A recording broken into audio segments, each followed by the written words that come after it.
Buenas noches, damas y caballeros. Bienvenidos a otro encuentro más. Antes de comenzar, quiero saber quiénes me acompañan hoy. Déjenme en los comentarios desde dónde nos están viendo y qué hora es allá. Bueno, vamos con el primer relato.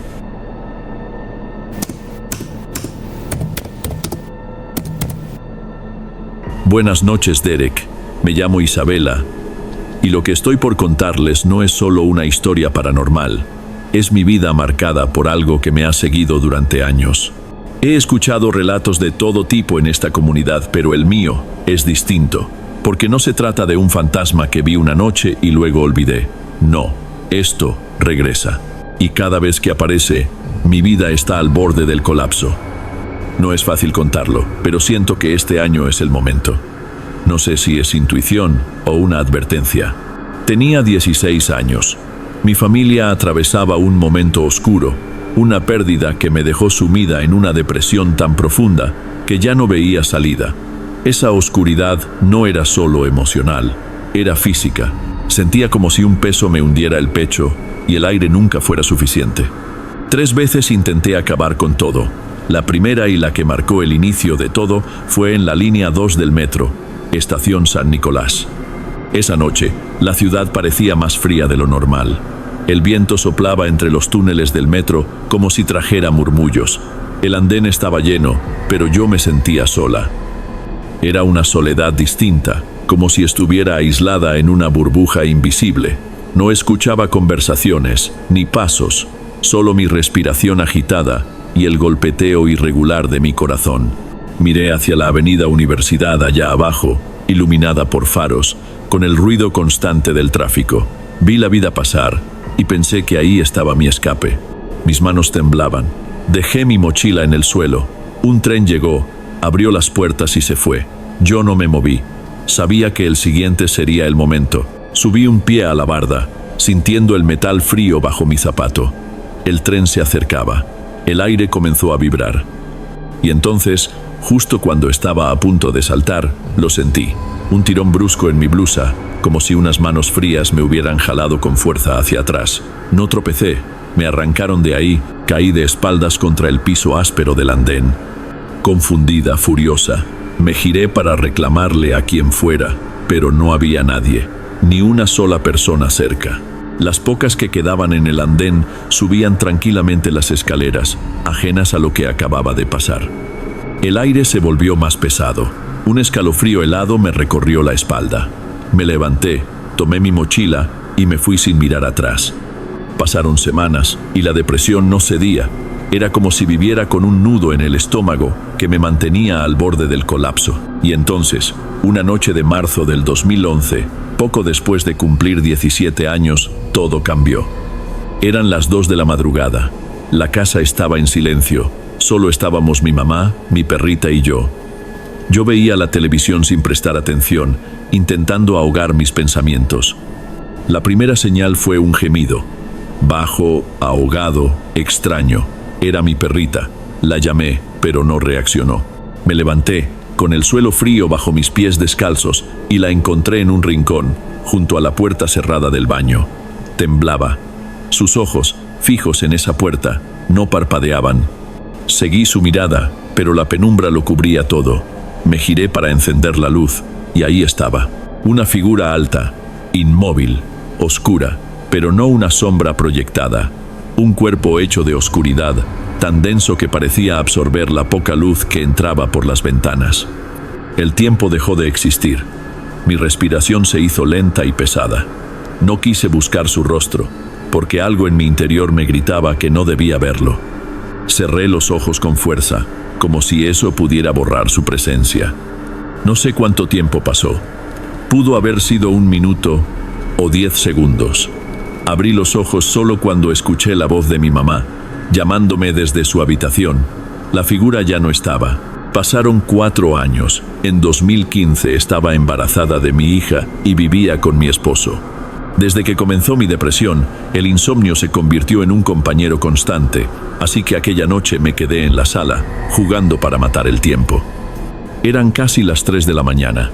La casa estaba en silencio. Mi esposo dormía en el sofá detrás de mí, De repente, esa sensación volvió, la certeza de que alguien me observaba muy de cerca. Sentía un calor ajeno en la nuca, una presencia tan cercana que apenas me atreví a girar un poco la cabeza. Por el rabillo del ojo lo vi, parado justo detrás de mí, erguido, inmóvil. No respiraba. «Espérame, amor. Déjame llegar a un punto y le pongo pausa», susurré. Cuando pausé y giré la cabeza, mi esposo seguía dormido profundamente, y el lugar donde estaba esa figura, segundos antes, ahora estaba vacío. La última vez fue en 2021, durante la pandemia. La vacuna me provocó una fiebre tan alta que pensé que iba a morir. Me cubrí con 3 cobertores, pero seguía temblando. La televisión parpadeó, como si hubiera un apagón fugaz, y en ese destello lo vi justo al lado de mi sillón, alto, silencioso, negro como el vacío. No tenía rostro, pero sabía que me miraba. Estaba tan débil que no pude gritar, ni moverme. Cerré los ojos y me quedé dormida. Desperté empapada en sudor frío. Ya no temblaba, pero en el aire aún flotaba algo como un eco de su presencia. Este año mi hija cumple 10. Han pasado 5 exactos desde la última vez que lo vi. He leído sobre la gente sombra y casi todo lo que encuentro es negativo, pero no puedo evitar pensar que este ser me salvó. Que aquella noche en el metro no fue casualidad.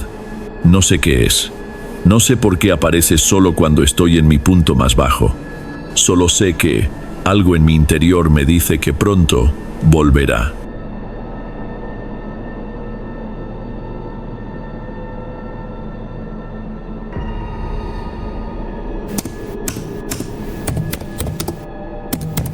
Hola Derek, mi nombre es Efraín Calderón. Vivo en Estados Unidos desde hace unos años, pero nací y crecí en México. Siempre fui de los que necesitan pruebas para creer, hasta que lo que me pasó me obligó a aceptar que hay cosas que no se pueden explicar con lógica. Durante mucho tiempo enterré estos recuerdos.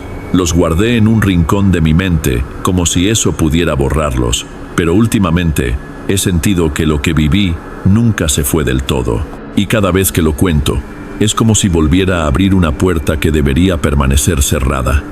Todo comenzó mucho antes de vivir en la casa donde estoy ahora, con su jardín enorme, árboles altos y un silencio pesado que se rompe a veces con sonidos que no tienen sentido. Esta historia nació en un lugar más pequeño, unos departamentos viejos, con paredes tan delgadas que podías escuchar cómo tu vecino prendía la cafetera o discutía por teléfono. Mi madre, Rebeca, siempre fue supersticiosa, pero todo se intensificó después de que participó en una ceremonia de ayahuasca. Según ella, durante el trance vio sus vidas pasadas y eso le abrió un canal para percibir cosas. Desde entonces, hablaba de energías, espíritus y de cómo ciertas figuras podían atraer o repeler presencias. Mi padre, Manuel, era completamente distinto. No creía en nada de eso, y cuando alguien mencionaba fantasmas o espíritus, él solo decía: la mente inventa cosas cuando quiere, pero un regalo cambiaría todo. Una tarde, mi tía Josefina llegó de visita. Traía en las manos una bolsa envuelta con cuidado. Se la entregó a mi madre con una sonrisa extraña. «Lo vi y pensé en ti», dijo. Cuando lo sacó, lo que apareció fue un duende de adorno. Aunque llamarlo adorno no le hace justicia. Medía unos 25 centímetros. Tenía una expresión fija, con una sonrisa ladeada burlona y unos ojos de vidrio que parecían seguirte. Estaba vestido con ropa verde oscura, botas pequeñas y un gorro puntiagudo que se doblaba hacia un lado. Mi madre quedó encantada. Nos reunió a mis hermanas y a mí y nos dijo: «Este duende es especial. Quiero que lo traten como a un miembro más de la familia». Pensamos que estaba bromeando. Entre risas, lo colocamos en una repisa del comedor, al lado de un florero viejo. Al principio, no pasó nada. Era solo eso, un objeto. Pero pronto empezaron las rarezas. La primera vez que lo noté fue una tarde. Estábamos solos mis 2 hermanas y yo. La menor, Lucía, que tenía apenas 5 años, se fue al baño.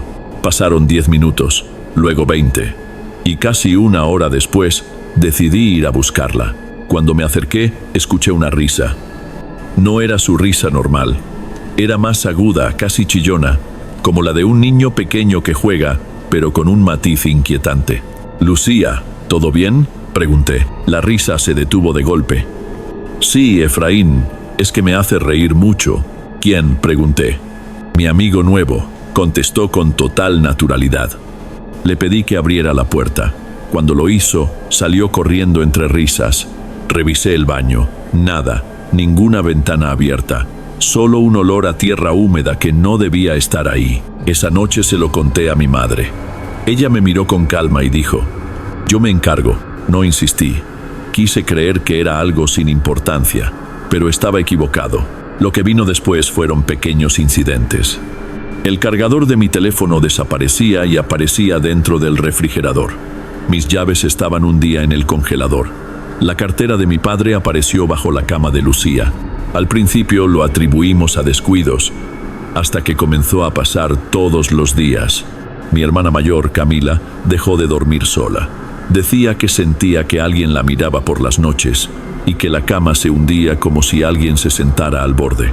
Lucía empezó a hablar sola, con frases inquietantes. «Mi amigo dice que no le caes bien», me dijo una vez, mirando directamente al duende en la repisa. Una madrugada desperté y busqué mis lentes en la mesa de noche. No estaban. Encendí la lámpara y los vi. Estaban ahí, pero partidos en dos. Los vidrios astillados. Le dije a mi madre que ya era suficiente. Ella no discutió.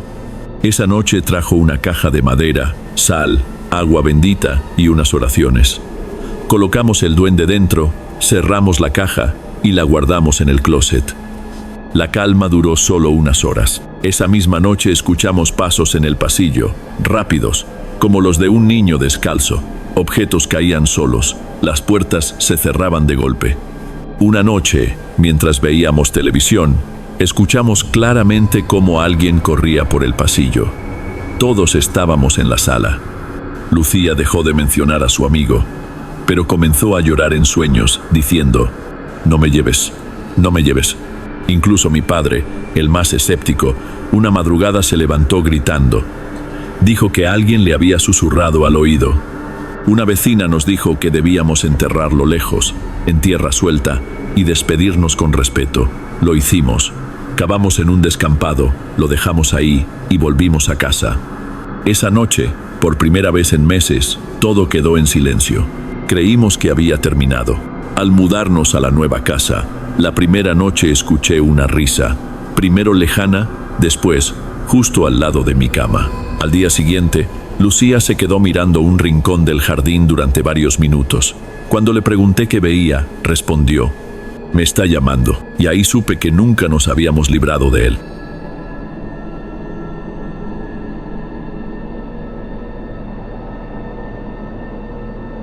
Antes de pasar al siguiente relato, asegúrate de estar suscrito al canal y de haber activado la campanita para recibir las próximas historias. Aprecio mucho tu compañía y tu apoyo hace toda la diferencia. Bueno, sigamos. Buenas noches, Derek. La primera vez que sentí que algo estaba mal fue una noche en la que el silencio no parecía normal. En casa, siempre se escuchaban ruidos lejanos. El eco de un perro ladrando, el rechinar de la madera, el murmullo del viento colándose por las ventanas. Pero aquella noche, nada. Era como si todo lo vivo hubiera desaparecido. Recuerdo que estaba sentada en el sofá, viendo televisión, pero no podía concentrarme. Algo, en algún rincón de la casa, parecía mirarme. No era una presencia física, era una presión, como si el aire estuviera demasiado denso. Mis tíos, Laura y Esteban, ya dormían. Vivía con ellos desde hacía 3 años, tras la muerte de mis padres, y aunque eran buenas personas, siempre había sentido que en esa casa había una historia que no querían contarme. Me levanté para ir a la cocina por un vaso de agua. Al encender la luz, algo me obligó a mirar hacia la ventana. No sé por qué, pero mi corazón se detuvo un segundo. Allá afuera, en el patio, vi lo que parecía una figura, inmóvil, con los pies apenas tocando el suelo. No podía distinguir su rostro, solo sabía que me miraba. «Tío Esteban», susurré, aunque sabía que no tenía sentido. Parpadeé y ya no estaba. No quise asomarme. Me quedé ahí apretando el vaso, intentando convencerme de que había sido un reflejo, una sombra. Pero cuando me giré para volver a la sala, el vaso se me resbaló de la mano. Todas las sillas de la cocina estaban movidas, como si algo las hubiera arrastrado formando un círculo. La casa de mis tíos siempre había tenido algo extraño, incluso cuando era niño. No era solo la humedad en las paredes o el crujido constante del piso de madera vieja, era esa sensación, ese peso invisible que te hacía sentir observado. Esa noche, mientras todos intentaban dormir, yo no podía apartar de mi mente lo que había visto. Esa figura junto al marco de la puerta, apenas delineada por la luz tenue de la lámpara del pasillo. No había escuchado pasos ni respiración, pero juraría que estaba viva. Decidí levantarme a beber un poco de agua. El pasillo era estrecho, tan angosto que apenas cabía mi sombra contra la pared. La luz de la lámpara parpadeaba cada pocos segundos, y en cada parpadeo, las sombras parecían cambiar de lugar, como si respiraran. «Es tu imaginación», me repetí. «Estás cansado». Pero al llegar a la cocina, el olor me golpeó. No era humedad, no era moho, era algo más metálico, como hierro oxidado. Algo que no debería estar ahí. El fregadero tenía un charco oscuro. Pensé que era agua sucia, pero al acercarme vi que tenía un tono rojizo. No quise tocarlo. Fue entonces cuando escuché el sonido. Un goteo, muy lento. Ploc, ploc, ploc. No venía del grifo, venía del techo. Levanté la vista y vi una pequeña mancha oscura que crecía con cada gota. Un segundo después, algo cayó al fregadero con un golpe sordo. No era agua, era un diente. Me quedé inmóvil. El goteo continuó, y esta vez la mancha en el techo comenzó a escurrirse, como si algo más grande se filtrara desde arriba. No tuve tiempo de procesarlo cuando escuché pasos justo sobre mí. Lentamente, cruzaban el techo, hacia la escalera que conducía al piso superior. Pero lo que me heló la sangre no fue eso. Fue que, mientras los pasos se alejaban, una voz muy baja, casi un susurro, se filtró por la grieta del techo. «No es tu imaginación». Me quedé ahí, paralizado, escuchando cómo los pasos desaparecían hasta que la casa volvió a quedar en silencio. Pero sabía que no estaba solo. No dormí bien esa noche. No fue por el frío o por los insectos que se colaban en la cabaña, sino por la sensación de que alguien había estado observándome desde el bosque. Cuando cerraba los ojos, sentía una presión extraña en el pecho, como si algo invisible se recostara sobre mí. No escuchaba pasos, ni respiraciones, ni voces, pero era imposible ignorar esa presencia muda que se colaba en cada sombra. Al amanecer mis tíos ya estaban despiertos, estaban callados, como si hubieran discutido antes de que yo saliera de mi habitación. «Anoche escuchaste algo, ¿verdad?», preguntó mi tía Julia, mientras revolvía café en una vieja olla ennegrecida. Su tono no fue de curiosidad, fue más bien una confirmación. «No, solo me pareció mentir». Ella no sonrió, solo asintió y volvió a mirar la olla, como si allí estuviera escondida la respuesta a algo que no me quería decir. El día transcurrió lento. Me pidieron que ayudara a cortar leña, pero no podía dejar de notar cómo cada tanto mi tío Tomás miraba hacia la línea de árboles, tensando la mandíbula. «¿Pasa algo ahí?», le pregunté, siguiendo su mirada. «Nada que quieras ver», dijo, y volvió a partir un tronco con tal fuerza que las astillas me salpicaron el rostro. Cerca del atardecer, fui al pozo por agua. El aire estaba húmedo y pesado, con ese silencio denso que precede a una tormenta. Cuando bajé el cubo, escuché algo moverse dentro. No era agua. Sonó como algo arrastrando uñas contra piedra. Me incliné para mirar, pero la oscuridad del pozo parecía tragarse incluso la luz del atardecer. Entonces, el cubo se detuvo de golpe, como si algo lo hubiera sujetado desde abajo. Tiré con fuerza, pero no se movía. El olor a humedad se mezcló con otro, un olor metálico, como sangre fresca. Retrocedí y el cubo subió solo, balanceándose, pero completamente vacío. No lo pensé dos veces, corrí a la cabaña, pero al abrir la puerta, mis tíos me miraban como si ya supieran lo que había pasado. «Te dijimos que no te acercaras mucho al pozo», dijo Julia, con la voz tensa. Nadie me dijo eso, protesté. Tomás se levantó despacio y con una calma inquietante me dijo: hay cosas que, si las miras demasiado, empiezan a mirarte de vuelta.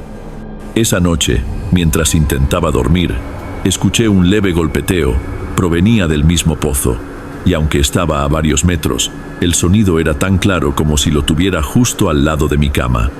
La noche estaba tan silenciosa que podía escuchar el crujir de mis propios huesos cuando tensaba los músculos. Afuera, la neblina había bajado hasta cubrir casi por completo la entrada de la casa, como si un manto espeso quisiera tragársela entera. El aire olía a humedad, pero también a algo más, un hedor rancio, como carne vieja olvidada en un rincón.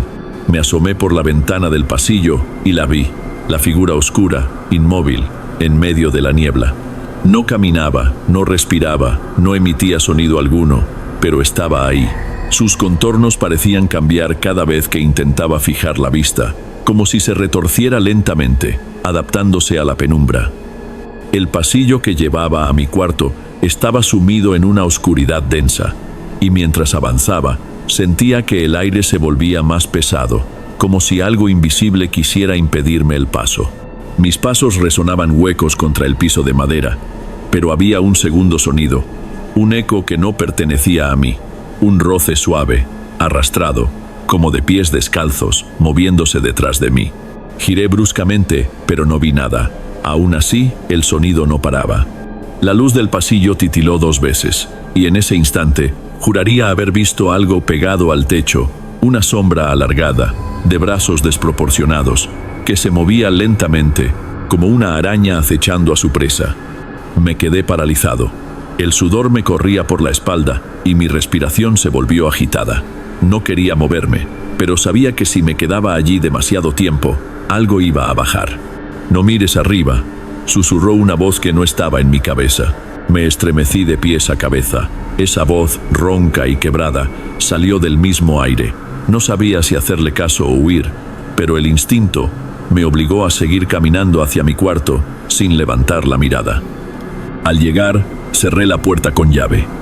La madera vibró suavemente, como si alguien la hubiera empujado desde el otro lado.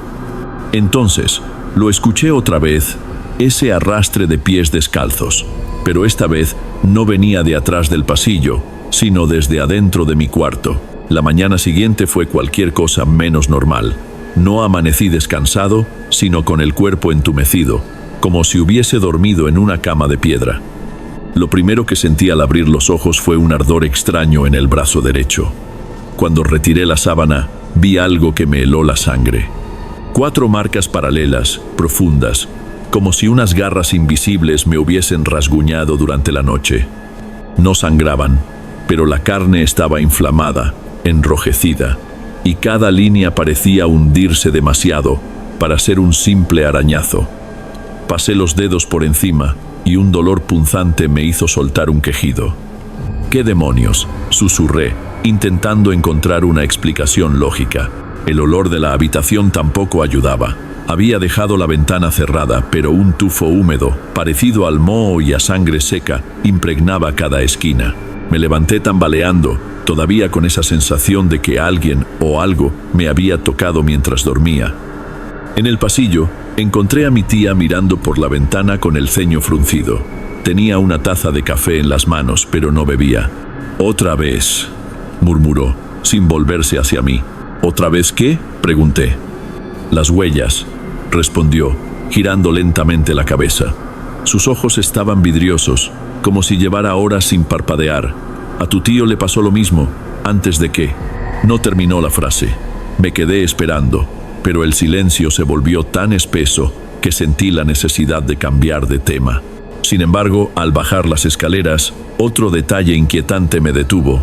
La madera crujía con un eco distinto, hueco, como si algo debajo estuviera vacío o respirando. En la cocina, el desayuno estaba servido pero frío, como si hubiera sido puesto horas antes. El pan tenía pequeñas manchas oscuras, húmedas, que no quise analizar demasiado. Al sentarme, escuché un golpeteo rítmico proveniente del sótano. Golpe, pausa, golpe, pausa. Me levanté con el corazón acelerado. La puerta del sótano estaba cerrada con llave, pero el sonido era tan nítido que podía imaginar perfectamente algo o alguien allí abajo, esperando. Cuando fui a buscar a mi tía para preguntarle, ya no estaba en la ventana. El pasillo estaba vacío, pero se sentía cargado, como si alguien acabara de pasar por ahí. Al volver a mi habitación, encontré algo sobre la cama que no había dejado yo. Un mechón de cabello negro, húmedo y atado con un hilo rojo. Fue ahí cuando entendí que esas marcas en mi brazo no eran un accidente. Alguien o algo me había marcado. No sé cuánto tiempo estuve de pie, inmóvil, en la penumbra de aquella casa. El frío ya no se sentía como una corriente de aire. Era un peso, como si se hubiera filtrado en mis huesos. Mis manos temblaban, no por el frío, sino por esa sensación enfermiza de estar siendo observado. Avancé hacia el pasillo que se extendía a mi derecha. Era tan angosto que al rozar las paredes, la pintura vieja y húmeda se me quedaba pegada en las yemas de los dedos. La luz de mi linterna temblaba con cada paso, iluminando fragmentos de manchas oscuras que parecían haber sido absorbidas por la madera del piso. El silencio era sofocante, pero a medida que me internaba más, comencé a escucharlo. Un murmullo tenue, casi como si alguien susurrara mi nombre desde muy lejos. No era un sonido constante, sino un hilo de voz que aparecía y desaparecía, siempre más adelante, atrayéndome. ¿Hola?, pregunté, apenas en un hilo de voz. No hubo respuesta clara, solo ese susurro, apenas audible, que me obligaba a avanzar. Mis botas crujían sobre la madera, y cada crujido parecía resonar en toda la estructura como si la casa misma estuviera quejándose de mi presencia. Pasé junto a una puerta entreabierta y no pude evitar mirar. Dentro había una habitación con paredes cubiertas de papeles amarillentos pegados uno sobre otro.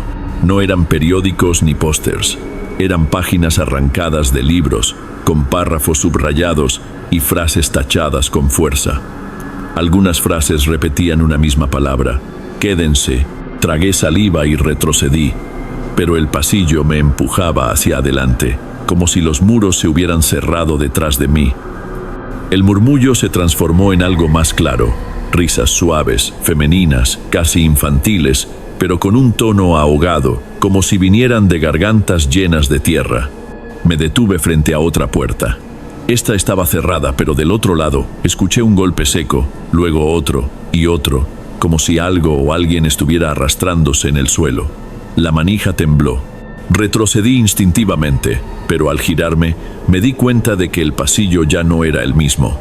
No podía ver el punto donde había entrado. Ahora la madera del piso estaba húmeda, como si un líquido oscuro la hubiera empapado, y ese líquido comenzaba a filtrarse lentamente hacia mis botas. Respiré hondo y, con un impulso irracional, abrí la puerta. No había nada, solo oscuridad y un olor tan fuerte a hierro que me revolvió el estómago. Di un paso dentro y mi linterna iluminó algo en el rincón, un bulto envuelto en una sábana, manchado con algo que no quería reconocer. Antes de que pudiera acercarme, escuché claramente un susurro justo detrás de mi oído. Ya no puedes salir. El haz de luz se apagó.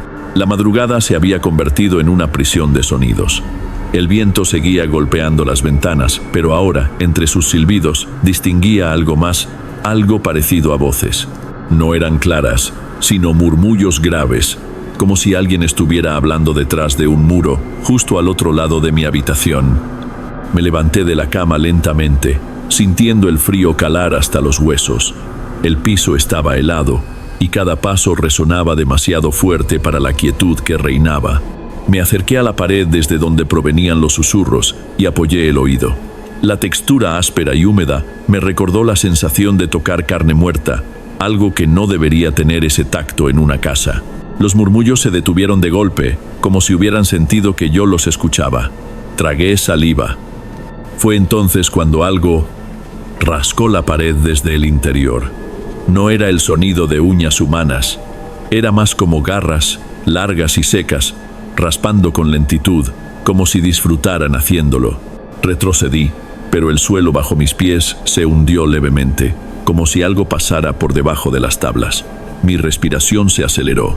Miré hacia la esquina de la habitación, y durante un segundo Juraría haber visto una sombra pegada a la pared, pero no proyectada por nada. Se movía sola, como si estuviera trepando por ella. Encendí la lámpara de inmediato. La luz barrió la habitación, pero la sombra desapareció como humo en el aire. Me quedé de pie, escuchando, con el corazón golpeando contra el pecho. Entonces lo oí claramente. No debiste entrar. La voz era profunda y resonaba desde adentro de la pared, como si el propio cemento estuviera hablando. No sé cuánto tiempo pasé allí, paralizado, pero la sensación de ser observado crecía con cada segundo. Finalmente, salí de la habitación y me dirigí a la sala, buscando cualquier lugar que no tuviera paredes tan cercanas. Al pasar junto a la ventana, vi algo afuera. Figuras quietas, recortadas contra la oscuridad. No se movían, pero sabía que me estaban mirando.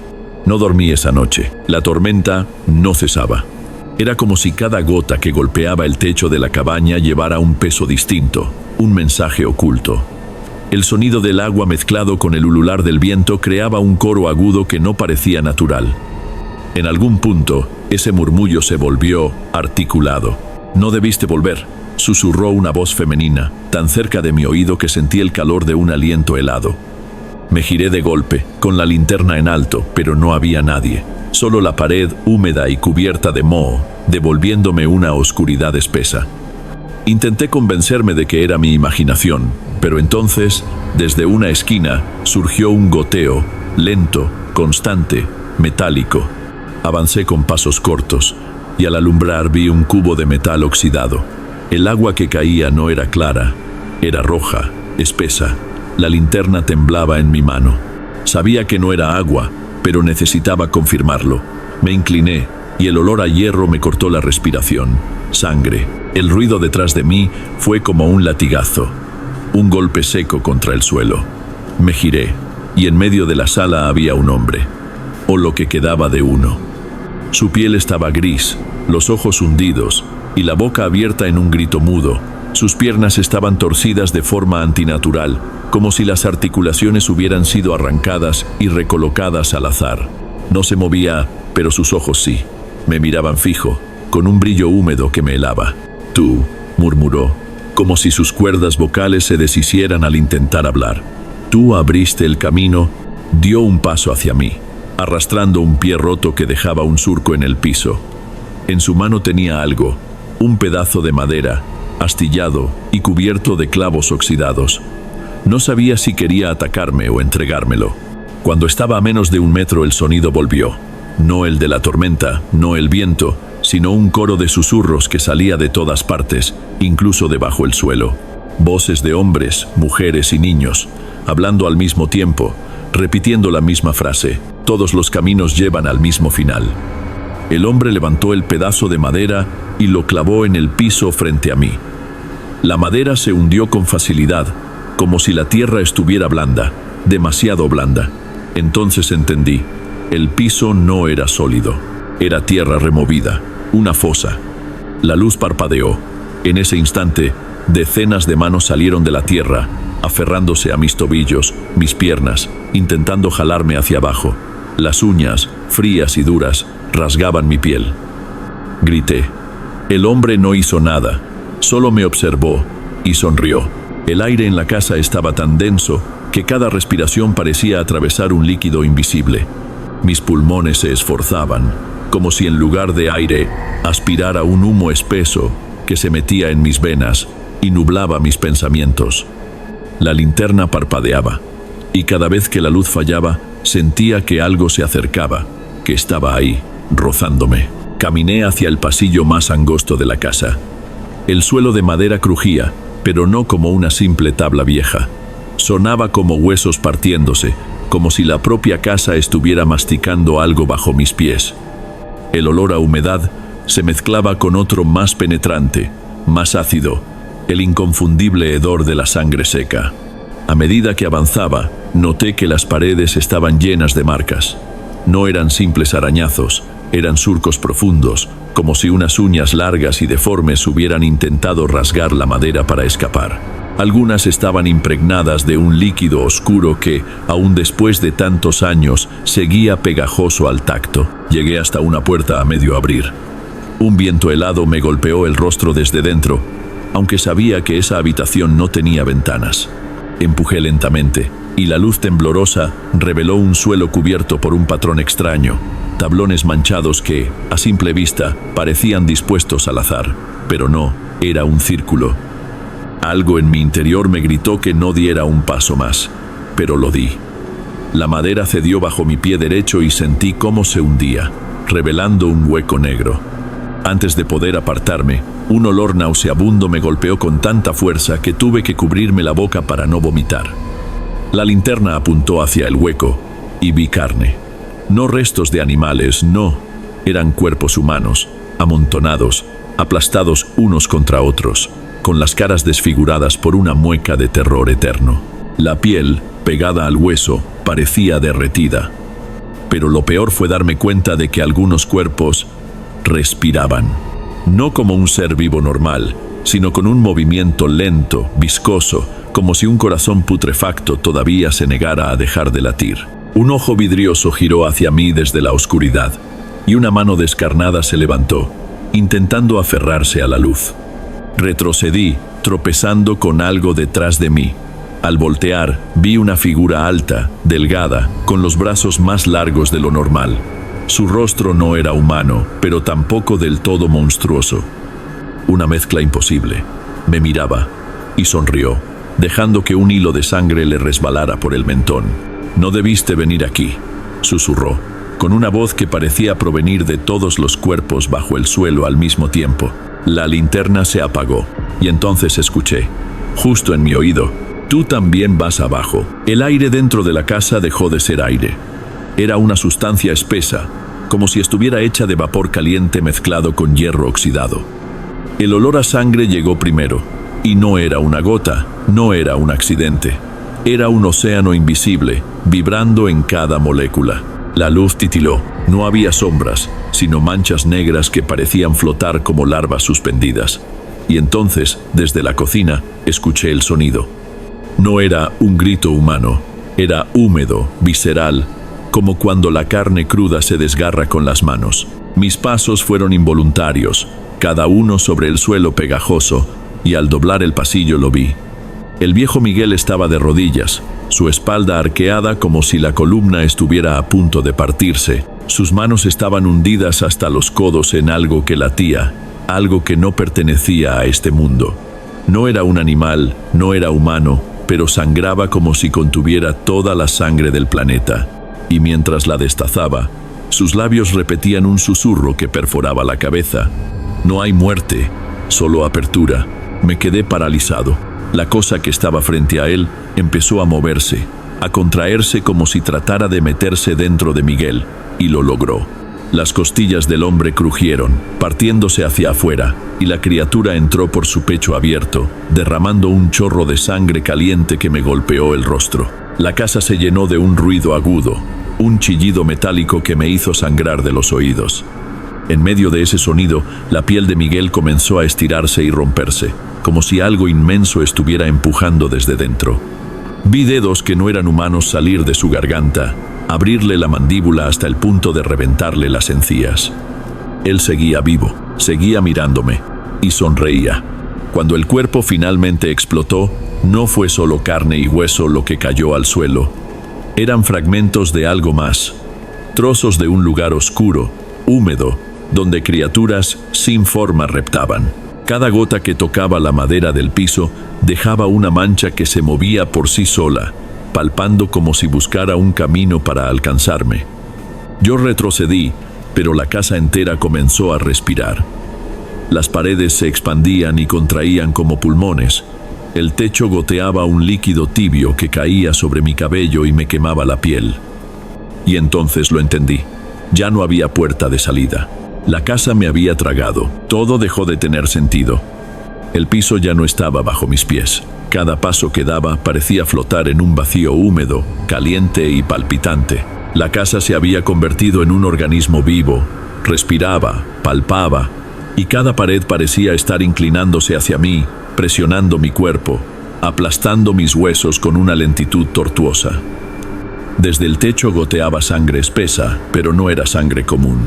Olía a hierro, a carne descompuesta y a un rastro dulce que me mareaba. Intenté gritar, pero mi voz no salió. Intenté correr, pero el pasillo se alargaba infinitamente, retorciéndose como si fuera un intestino vivo. De repente, escuché un coro de voces, no humanas, ni siquiera terrenales. Un murmullo constante de seres que habían sido destazados, deformados, transformados en algo que solo existía para atormentar. Susurraban mi nombre, llamándome, invitándome a caer en la oscuridad que se abría debajo de mí. Miré hacia el hueco del piso y lo vi. El cuerpo de Miguel se había reconstituido, pero de una manera imposible. Brazos alargados, cuellos retorcidos, ojos por todo el rostro y un grito sin boca que perforaba el aire. Cada centímetro de su piel se movía como si fuera líquido, como si la carne quisiera tocarme y absorberme. Sentí unas manos frías surgir del suelo. Me sujetaron los tobillos y tiraron con fuerza. Caí de rodillas, sintiendo cómo la tierra húmeda se tragaba mis piernas, mis brazos, hasta la cintura. Cada intento de liberarme era inútil. Las manos eran innumerables, huesudas y desesperadas. La figura encapuchada apareció frente a mí. No caminaba, flotaba, y su rostro cubierto parecía mirarme desde todas las direcciones al mismo tiempo. Sus dedos largos y negros se extendieron hacia mí. El sonido de uñas, desgarrando carne, se mezclaba con los gritos de Miguel y el murmullo de los cuerpos bajo el suelo. Intenté cerrar los ojos, pero incluso en la oscuridad podía ver los huesos de la casa retorciéndose, los cuerpos moviéndose bajo la madera y cientos de ojos brillantes mirando desde la nada, desde las paredes, desde el aire. Un frío mortal me atravesó. La encapuchada habló con voz que parecía surgir de cada cadáver que alguna vez existió. Todos los que miran caerán. Todos los que sienten miedo serán nuestros.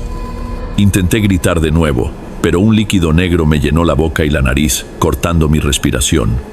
La presión aumentó, y en un instante sentí que era parte de la casa, que mis huesos se mezclaban con la madera y la carne podrida que llenaba el suelo. En ese instante comprendí la verdad. No había escape. No había vuelta atrás. La casa, el horror, la carne, las voces, todo era un mismo organismo, y yo era solo otra pieza. Y mientras el mundo a mi alrededor se deshacía en gritos, sangre y oscuridad viva, entendí que aquel abismo no tenía fondo. Mi último pensamiento consciente fue: nunca debí entrar, nunca debí mirar, nunca. La oscuridad me tragó por completo. Pasaron días, semanas. Nadie volvió a ver la casa de la misma manera. Quienes entraron, si es que entraron, no volvieron a salir del todo. Algunos regresaron, pero ya no eran los mismos. Sus ojos tenían un brillo extraño, vacío, y sus voces se escuchaban lejanas, como si hablaran desde otro lugar, otro plano donde el tiempo y la carne no existían. Yo no salí, no del todo. A veces siento la humedad en la piel, el latido de la madera bajo mis pies y el susurro constante de los cuerpos que me rodean. A veces escucho la risa de Miguel, la voz encapuchada que me llama por mi nombre, y un olor a hierro y carne podrida que nunca desaparece. La ciudad sigue su vida afuera, ignorante, sin saber que justo en medio de su rutina, algo vive y respira, algo que no es ni humano ni animal, algo que se alimenta del miedo y de la desesperación. He intentado advertir a otros, pero las palabras se pierden, nadie entiende. Algunos creen que son historias, leyendas urbanas, otros ni siquiera quieren escuchar, pero yo sé la verdad, ese lugar existe y sigue esperando. Porque el horror no termina con la muerte, ni con la cordura perdida, ni siquiera con la carne que se deshace. El horror solo espera a que alguien más mire demasiado de cerca. Y cuando lo hagan, lo absorberá todo.